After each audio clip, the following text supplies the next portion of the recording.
আপনারা শুনছেন ভূতেশ্বর প্রেজেন্স। সত্যি ভূতের ঘটনা। নমস্কার, তোমাদের সাথে আছি আমি ভূতেশ্বর।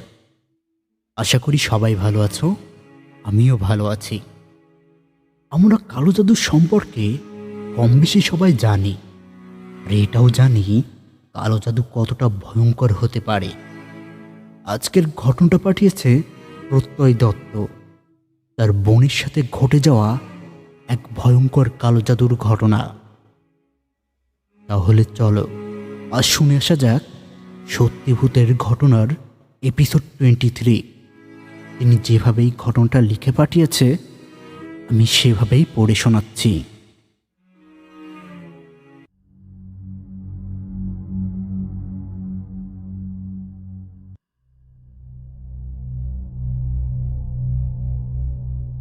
আজ যে ঘটনাটা বলতে চলেছি সেটা যে কতটা দুর্বিষহ সে আমরাই জানি। এমন ঘটনা নিজের চোখে দেখাটাও যে কতটা ভয়ঙ্কর ব্যাপার তা আপনারা ঘটনা শোনার সময় ঠিক বুঝতে পারবেন। তবে ঘটনাটা বলার আগে বেশ কিছু কথা বলা প্রয়োজন। আমি প্রত্যয় দত্ত, কলেজের বিয়ে শেষ করে মাস্টার্সে ভর্তি হয়েছি। নিজের বাবা মাকে কখনো দেখিনি। আমি ছোট থেকেই নিজের ছোট মাসির কাছে বড় হয়েছি, আর তাকে মা বলে ডেকেছি। মেসোমশাই আর্মিতে আছে। মাসি ও মেসোর এক মেয়ে অয়ন্তিকা, সে কলেজে পড়ে। আমার থেকে বছর 3-4 ছোট।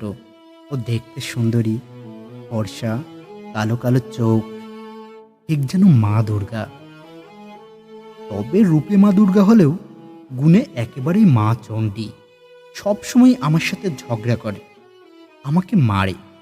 ছোট বোন তো, তাই কিছু বলতেও পারি না, বাধ্য হয়ে মার খেতে হয়।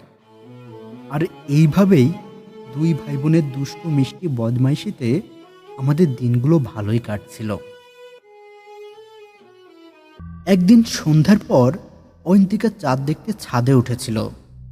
আমিও কোনো একটা কারণে তখন ছাদে উঠি। এই বাড়িটা দোতলা, পাশাপাশি আরও 4-5টা বাড়ি আছে, সেগুলো এমনই দোতলা। এখানে অনেক দূর পর্যন্ত খোলা আকাশ দেখা যায়। ছাদ ঘেঁষে দাঁড়িয়েছে একটা মাঝারি সাইজের আম গাছ। গরমের সময় ছাদ থেকে আমরা আম পেড়ে মাখা করে খাই। আমি ছাদে উঠে সামনে গিয়ে দেখতে পারি অয়ন্তিকা আকাশের দিকে তাকিয়ে আছে। তার চোখ মুখ অস্বাভাবিক। আমি যে উপরে এসেছি সেটাও যেন ও এখনো বুঝতে পারিনি। আমি ওর পেছনে গিয়ে ডাক দিই, কিরে অন্তি, এই সময়ে এখানে কি করছিস? আমার কথাটা শুনে অয়ন্তিকা একটু চমকে ওঠে। তারপর পেছনে ফিরে তাকাই। ওর চোখে মুখে অদ্ভুত দৃষ্টি, চোখ দুটো ছলছল করছে। চোখের মধ্যে থাকা সমস্ত জল যেন এখনই ওর গাল বেয়ে নেমে আসবে। ও কাঁপা কাঁপা গলায় বলল, এই তো দাদা দাঁড়িয়ে আছি, ওই দিকটাই দেখছি। দাদা, একটা জিনিস দেখতে পারছিস? ভালো করে দেখ তো। অয়ন্তিকা কথাটা বলে বা সামনের দিকে তাকাই। হাত উঁচু করে সামনের দুটো বাড়ি ছাড়িয়ে আরেকটা বাড়ির ছাদ দেখায়। তবে সেটার দিকে তাকিয়ে আমি কিছুই দেখতে পারি না। সারা ছাদ ফাঁকা, কেউ নেই ওখানে। তাই আমি ওকে বললাম, কি দেখব? তুই কি দেখতে বলছিস? অয়ন্তিকা সামনের দিকে তাকিয়ে থেকেই জবাব দেয়, ওই বাড়ির ছাদে দেখ, একটা মেয়ে বসে আছে। তার চুল কেমন উস্কো খুস্কো যেন, পোশাকটাও কেমন নোংরা, দেখে মনে হচ্ছে কোনো পাগল হয়তো। কিন্তু আমাদের আশেপাশে তো এমন কেউ নেই। তা কেও ওকে ছাদেই বা কে উঠতে দিয়েছে? কথাটা শুনে আমি ভালো করে সামনে তাকাই। সত্যি কথা বলতে এবারেও আমি কাউকে দেখতে পারছি না। আশেপাশে কোনো ছাদে আমিও অয়ন্তিকা ছাড়া আর কেউই নেই। আর সন্ধ্যার সময় দূরে কেউ থাকলেও এত দূর থেকে তা দেখতে পাওয়া সম্ভব নয়। তবে অয়ন্তিকা কাকে দেখছে? কথাটা নিজের মনেই ভাবতে ভাবতে বললাম, না তো, আমি তো কাউকে দেখতে পারছি না। তুই কোথায় দেখার কথা বলছিস? ওই দেখ, দুটো ছাদ পরে একটা বড় বাড়ির ছাদ আছে, ওইখানে ওই মহিলা বসে আছে। বাবা গো, কি ভয়ঙ্কর দেখতে! আজকাল পাগল ছাদের উপরে আসে কিভাবে? আমি এবার ছাদের এদিক ওদিক সরে গিয়ে দেখার চেষ্টা করলাম, তবে কাউকে দেখতে পারলাম না। আর তখনই আমি অয়ন্তিকাকে কিছু বলতে যাব, সেই মুহূর্তে ও আমার দিকে ঘুরে তাকালো। আর তখন যা দেখতে পেলাম তা দেখে আমার ভয়ে বুক কেঁপে ওঠে। মুখ দিয়ে কোনো কথা বের করতে পারি না। আমি দেখছি অয়ন্তিকার দু চোখ থেকে চিকন একটা রক্তের ধারা নেমে আসছে। টাটকা রক্ত তার চোখ বেয়ে নেমে আসছে। আমি তখনই চিৎকার করে বললাম, অন্তি, এসব কি হচ্ছে? আর তখনই অয়ন্তিকা ভয় পেয়ে যায়, কোনো কথা বলতে পারে না, সেখানেই অজ্ঞান হয়ে পড়ে যায়। আমি তখনই অয়ন্তিকাকে নিয়ে ছাদ থেকে নিচে চলে আসি।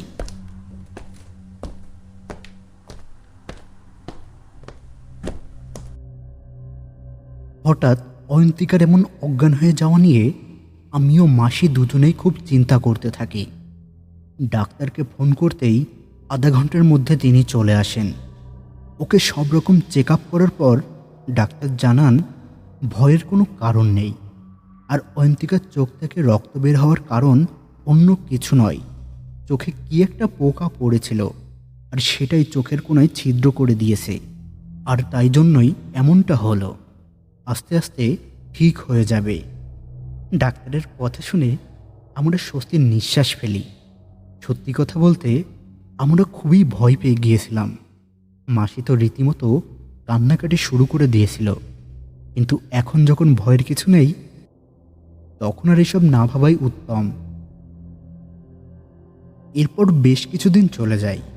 অয়ন্তিকা এখন সুস্থ, তবে ওর মধ্যে অদ্ভুত একটা পরিবর্তন আমাদের চোখে পড়ে। আমরা প্রায়ই দেখি অয়ন্তিকা অন্ধকারের মধ্যে একা থাকে, কারোর সাথে যেন কথা বলে।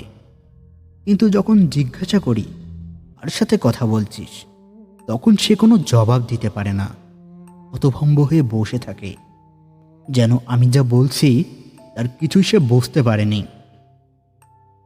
ঠিকমতো খাওয়া দাওয়াও করে না। আমি অথবা মাসি কারোর সাথেও কোনো কথাই বলে না, সবসময় একা একা নিজের ঘরে থাকে। তবে সেদিন রাতে যে ব্যাপারটা ঘটল তা এতটা ভয়াবহ যে বলার মতো নয়। সেদিন রাতের বেলা জোর করে খাইয়ে দেয় মাসি। অয়ন্তিকা খেতে রাজি হচ্ছিল না, তবু অনেকভাবে বুঝিয়ে খাইয়ে দেওয়া হয়। খাওয়ার পর ঘরের বাতি নিভিয়ে মাসি নিজের ঘরে চলে আসে। আমার তখনও ঘুম আসেনি। আমি ফোনে কারোর সাথে যেন কথা বলছিলাম। কথা বলতে বলতেই পাশের ঘর থেকে অয়ন্তিকার কান ফাটানো চিৎকারের শব্দ ভেসে আসে। এত ভয়ানক চিৎকার রাতের বেলা কেউ শুনলে ভয়ে সেখানেই জমে যাবে। তবে আমি চিৎকার শুনে একলাপে বিছানায় উঠে বসি। অয়ন্তিকা এমনভাবে চিৎকার কেন করলো সেটাই ভাবতে ভাবতে তখনই ঘরের বাইরে বেরিয়ে আসি। ওর রুমের সামনে আসি। ওর রুমের দরজা খোলা, ভেতরে একটা জিরো বাল্বের লাল আলো জ্বলছে। ওই অবস্থায় আলোটা বড্ড বীভৎস লাগছে, যেন একগুচ্ছ রক্ত সারা ঘরে ছড়িয়ে ছিটিয়ে আছে। তবে ঘরের মধ্যে প্রবেশ করে আমি আরো অবাক হয়ে যাই। ঘরের মধ্যে কেউ নেই। আমি বারবার অয়ন্তিকার নাম ধরে ডাকতে থাকি, কিন্তু তার কোনো চিহ্নই নেই ঘরের মধ্যে। একটা ঠান্ডা শীতল পরিবেশ চারদিকে। মনে হচ্ছে এ ঘরে জীবিত কোনো মানুষ থাকে না। মৃত মানুষকে হিমাগারে রাখতে যেমন ঠান্ডার প্রয়োজন পড়ে, এই রুমটা তেমনই ঠান্ডা। তবে এই রাত্রেবেলা অয়ন্তিকা গেল কোথায়? কথাটা ভাবতে ভাবতেই আমি ঘর থেকে বেরিয়ে যাব, তার আগে মাসি আমার সামনে এসে হাজির। তার চোখে মুখে ভয়ের চিহ্ন ফুটে আছে। আমাকে দেখে বলল, বাবা, তোর বোন কোথায়? ঘরে ঘুমাচ্ছে মা, তুমি যাও শুয়ে পড়ো। মাসির এমনিতেই হাই প্রেশার, তার উপর যদি বলি অয়ন্তিকা ঘরে নেই, সেটা শুনলে তার অবস্থারও খারাপ হয়ে যাবে। তাই এই মিথ্যে কথাটা বলে তাকে ঘরে পাঠিয়ে দিতে হলো। মাসি আর কোনো কথা বলল না। তখনই যেমন এসেছিল তেমনই হাঁটতে হাঁটতে নিজের রুমে চলে যায়। তবে এখন আমার স্থির হয়ে বসে থাকলে হবে না। এখনই অয়ন্তিকাকে খুঁজে বের করতে হবে। মাসি কোনো কিছু জানার আগেই ওকে ঘরে নিয়ে আসতে হবে। কথাটা ভাবা মাত্রই আমি আর এক মুহূর্ত অপেক্ষা করি না। তখনই সারা বাড়ি অন্য তন্ন করে খুঁজি। এই রাতের বেলা ওর দূরে কোথাও যাওয়ার কথা নয়। আর তখনই মনে হয় ছাদ থেকে একবার ঘুরে আসি। কথাটা ভাবা মাত্রই আমি দৌড়ে সিঁড়ি দিয়ে উপরে উঠে যাই।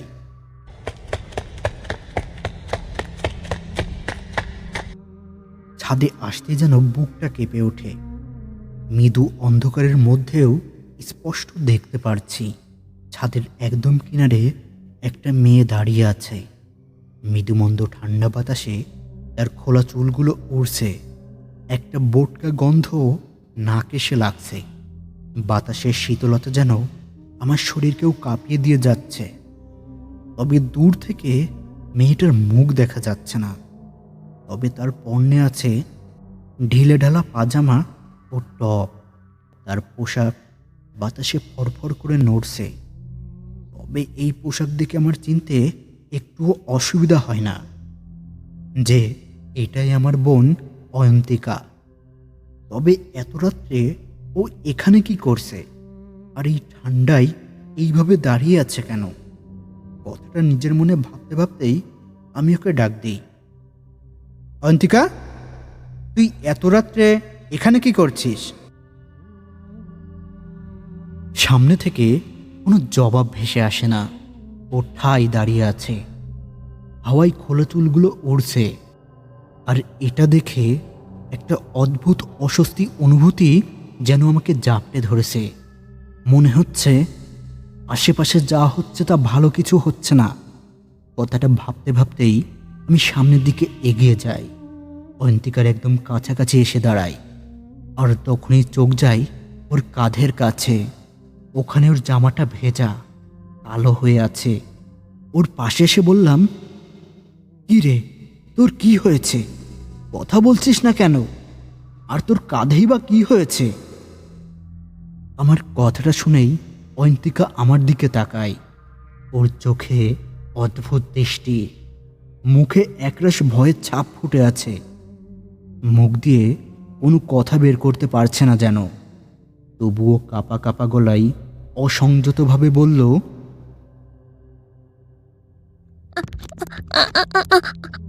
আমার ঘাড়ে খুব ব্যথা করছে দাদা। ও আমাকে ছাড়বে না, আমাকে কারোর সাথে থাকতে দেবে না। কথাটা শুনে আমার বুকটা কেঁপে ওঠে। আমি তখনই সামনের কোণার দিকে তাকাই। সেখানে একটা বড় আম গাছ আছে।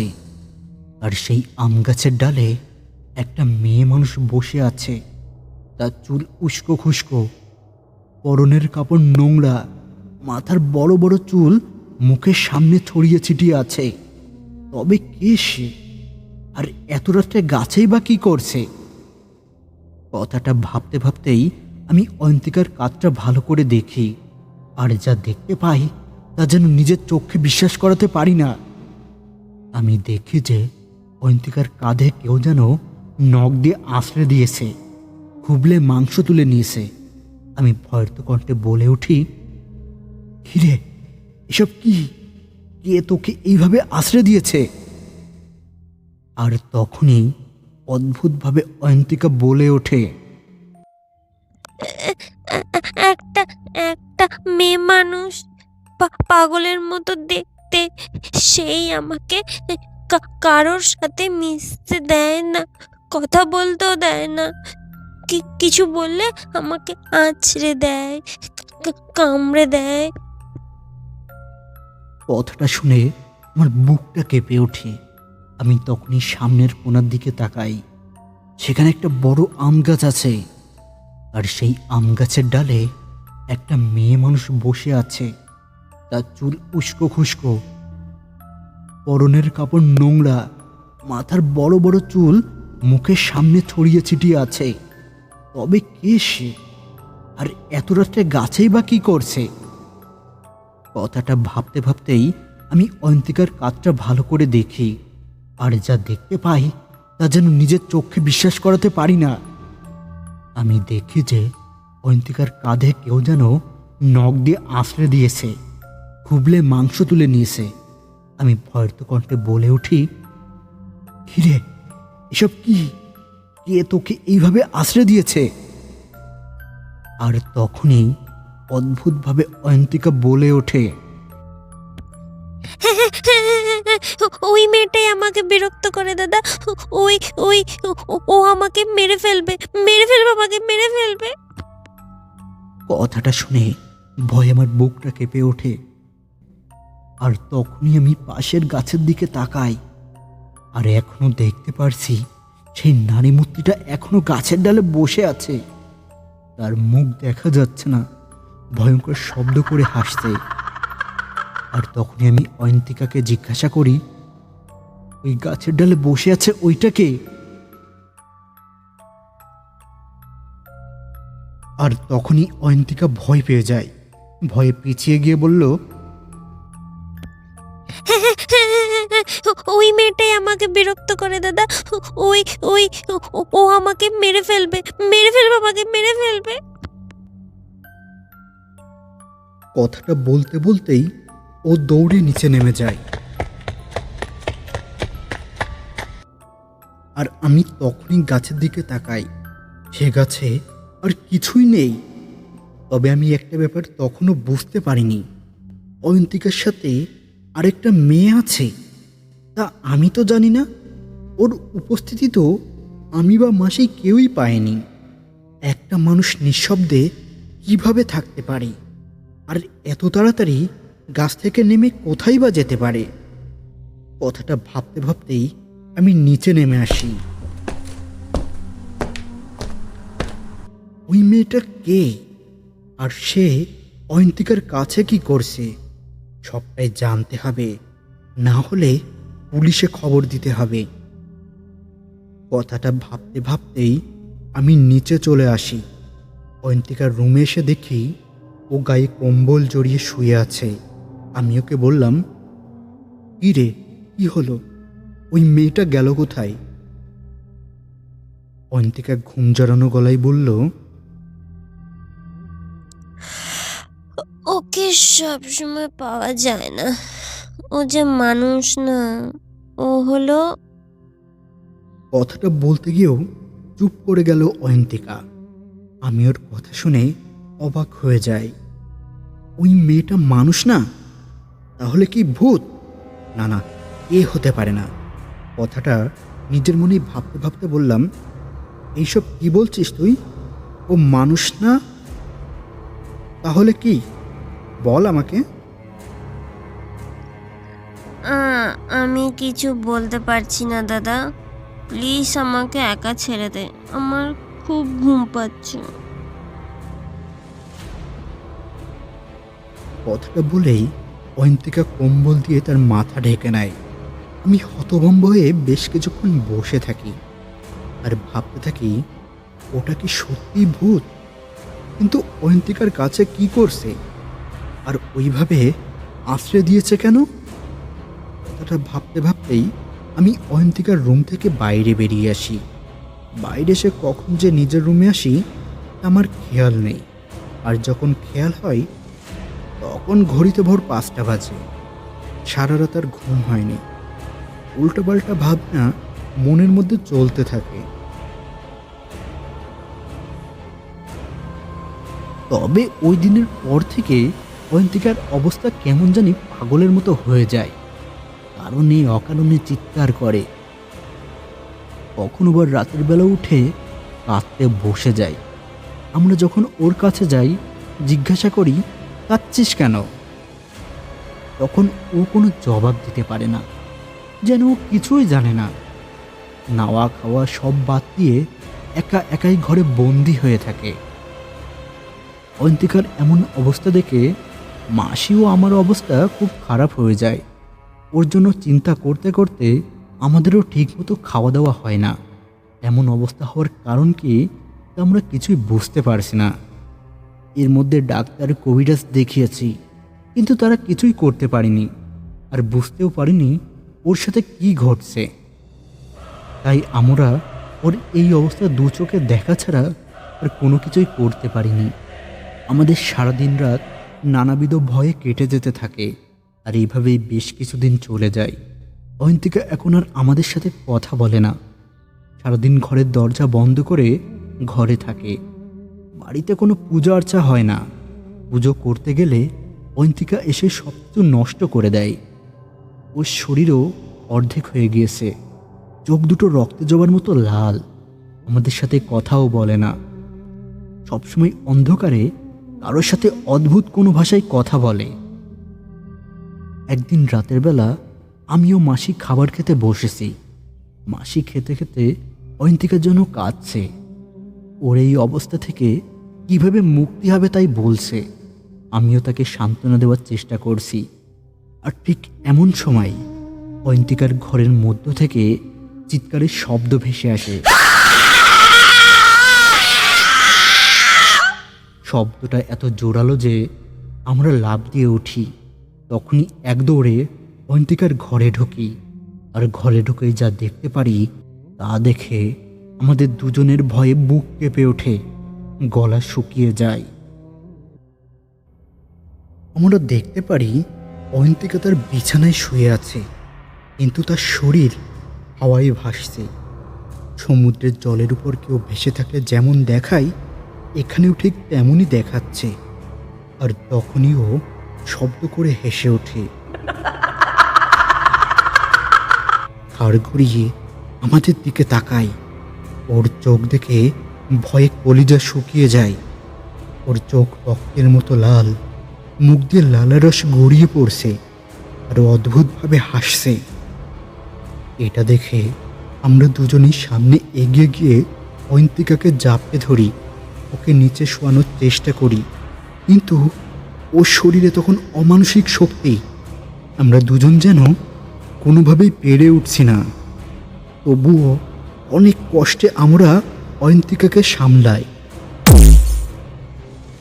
আমরা সেদিনই আমাদের শহর ছাড়িয়ে বাইরের কারোর খোঁজ করি যে এই বিপদ থেকে রক্ষা করবে। তখন আমার এক বন্ধুর কাছে তমপ্রসাদ নামের একজন ব্যক্তির খোঁজ পাই, যে এইসব অতিলৌকিক বা পজেস মানুষদের সুস্থ করে তোলে। তার কথা জানতে পেরেই আমরা ওই লোকের সাথে যোগাযোগ করি। তিনি প্রথমে অয়ন্তিকাকে তার কাছে নিয়ে যাওয়ার কথা বলেছিল, কিন্তু ওর যে অবস্থা, এই অবস্থায় বাইরে বের হওয়া মোটেও সম্ভব নয়। তাই তাকে অনেক অনুরোধ করে আমাদের বাড়িতে নিয়ে আসা হয়। তমপ্রসাদ সেদিন বিকেলেই আমাদের বাড়িতে আসে। বৃদ্ধ বুদ্ধিদীপ্ত চোখ, চেহারাতে অদ্ভুত কিছু যেন আছে। তার দিকে তাকালে মনটা ফুরফুরে হয়ে যায়। তার পরনে লাল ধুতি, পাঞ্জাবি ও কপালে সাদা কোনো কিছুর প্রলেপ দেওয়া দেখে মনে হয় তার বয়স 60 পার করেছে। তিনি সন্ধ্যার সময় বাড়িতে প্রবেশ করে বলল, তোমাদের বাড়ির বাতাস অনেক ভারী। বাতাসে অদ্ভুত একটা গন্ধ আছে। এখানে কোনো জীবের থাকা ঠিক না। আমি তখনই এগিয়ে গিয়ে বললাম, আপনি আমার বোনটাকে দেখুন, ওর সমস্যার সমাধান করে দিন। মাসিও কাঁদছে, আমি সব কিছু এক হাতে সামলাচ্ছি। তমপ্রসাদ তখন আমাদের বলল, আমাকে রোগীর কাছে নিয়ে চলো। আর তখনই আমরা তাকে অয়ন্তিকার ঘরে নিয়ে যাই। তার সাথে আমরাও ঘরে প্রবেশ করি। অয়ন্তিকা তখন ঘরের এক কোণায় বসে আছে, মাথার চুল চারিদিকে ছড়ানো, তার মুখ দেখা যায় না, তবে ও কোনো অজানা ভাষায় যেন কিছু বলছিল।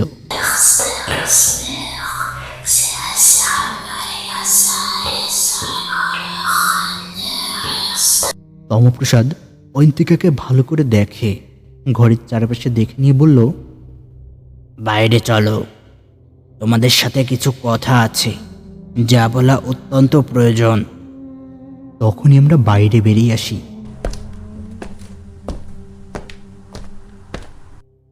মাসিকে চা করতে পাঠিয়ে দিয়ে আমি তমপ্রসাদকে বললাম, হ্যাঁ বলুন, কি বলবেন। তখন তমপ্রসাদ যা বলল তা শুনে আমি হতবাক হয়ে যাই। এইসব আমি কোনোদিনও কল্পনা করতে পারিনি। তিনি বলল, তোমার বোনের উপর ভয়ঙ্কর কোনো কালো জাদু করা হয়েছে।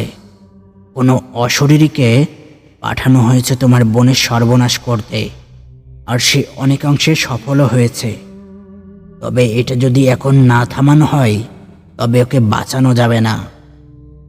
আমি কাঁপা কাঁপা গলায় বললাম, যে করেই হোক আপনি ওকে ঠিক করুন। আপনার যত টাকা লাগে আমি দেব, আপনি ওকে সুস্থ করে দিন। তমপ্রসাদ তখন মুখটা গম্ভীর করে বলল, আমি টাকার জন্য কাজ করি না, গুরুর বিধানে কাজ করি।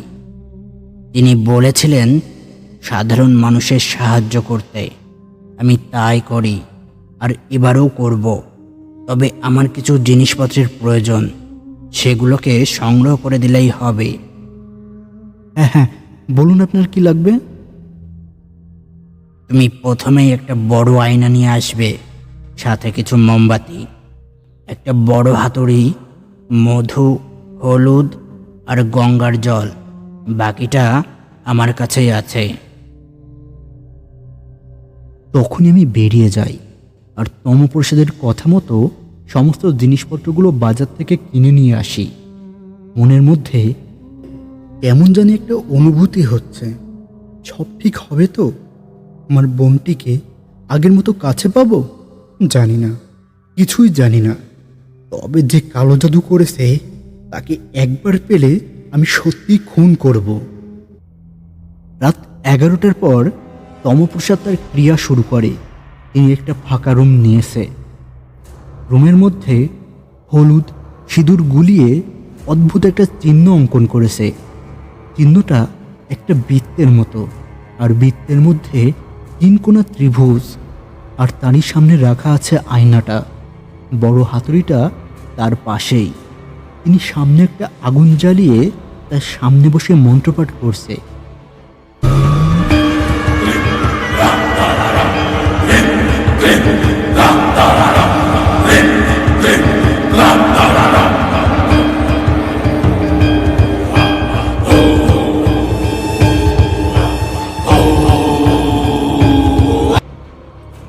ধুনো তুলে আগুনে নিক্ষেপ করছে।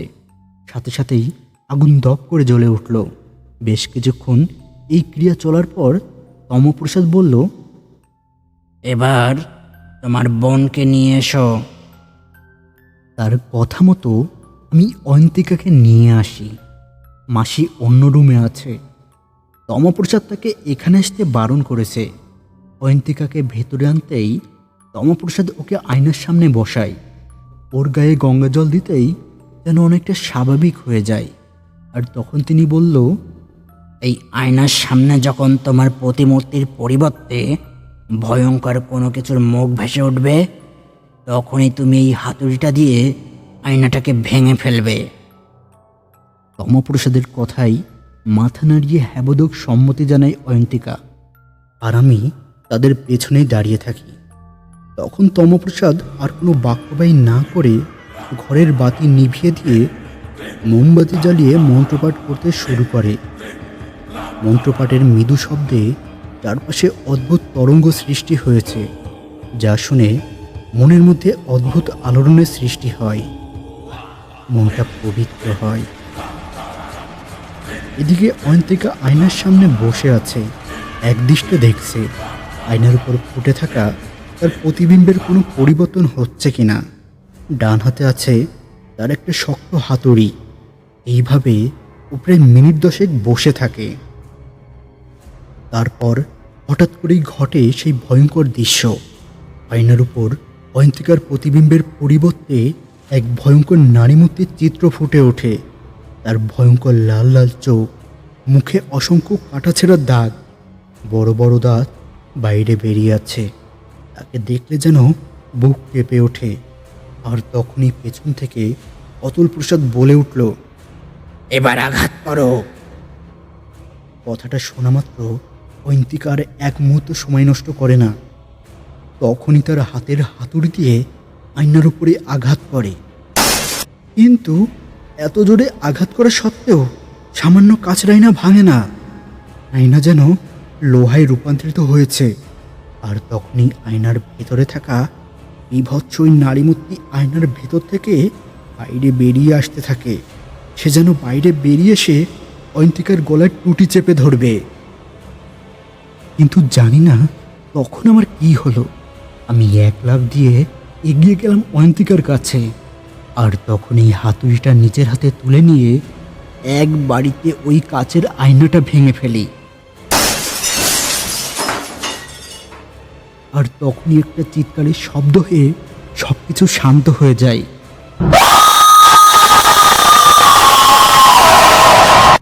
সামনে তাকিয়ে দেখি আয়না ভেঙে চুরচুর হয়ে আছে। অয়ন্তিকাও চোখ বন্ধ করে বসে আছে। পেছন থেকে তমপ্রসাদ বলল, আর ভয় নেই, ওই অপশক্তির বিনাশ হয়েছে। তবে পুরোপুরি এখনও দোষ কাটেনি। তার জন্য বিশেষ কিছু কার্য করতে হবে।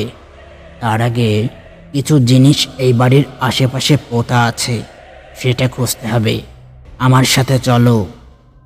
কথাটা বলেই আমরা বাইরে বেরিয়ে আসি। মাসি এসে অয়ন্তিকাকে দেখতে থাকে। তমপ্রসাদ বাড়ির আশেপাশে কিছু যেন খুঁজতে থাকে। আশেপাশে খুঁজতে খুঁজতে হঠাৎ একটা জায়গায় দাঁড়িয়ে মাটি খুঁড়তে লাগে। কয়েক ইঞ্চি মাটি খুঁড়তেই মাটির মধ্য থেকে একটা কাপড়ের পুতুল বাইরে বেরিয়ে আসে। পুতুলের গায়ে বিভিন্ন রকমের মাদুলি বাঁধা। দেখেই যেন মনটা ভার হয়ে যায়। আমি তাকে জিজ্ঞাসা করলাম, এসব কে করেছে বলতে পারেন? উনি তখন গম্ভীর স্বরে বলল, এর পেছনে দায়ী বা কে করছে সেটা বলার বিধান আমাদের নেই। আমরা ক্রিয়াটাকে নষ্ট করতে পারি। দোষীকে ধরিয়ে দিতে গেলে আমাদের আধ্যাত্মিক শক্তি বিনষ্ট হয়। তাই এর পেছনে কে তা জানতে চেও না। আমি বলতে পারবো না। আর কোনো কথা বলিনি। তবে তখন বাড়ির আশেপাশে খুঁজে আরও 3টে শক্ত লোহার খিল খুঁজে পাই। সাথে একটা ব্যক্তির চুল, কাপড় সহ বিভিন্ন প্রাণীর মরা হাড় দেখতে পাই। পরে তিনি জানান এসব কালো জাদুর ক্ষেত্রে ব্যবহার করা হয়।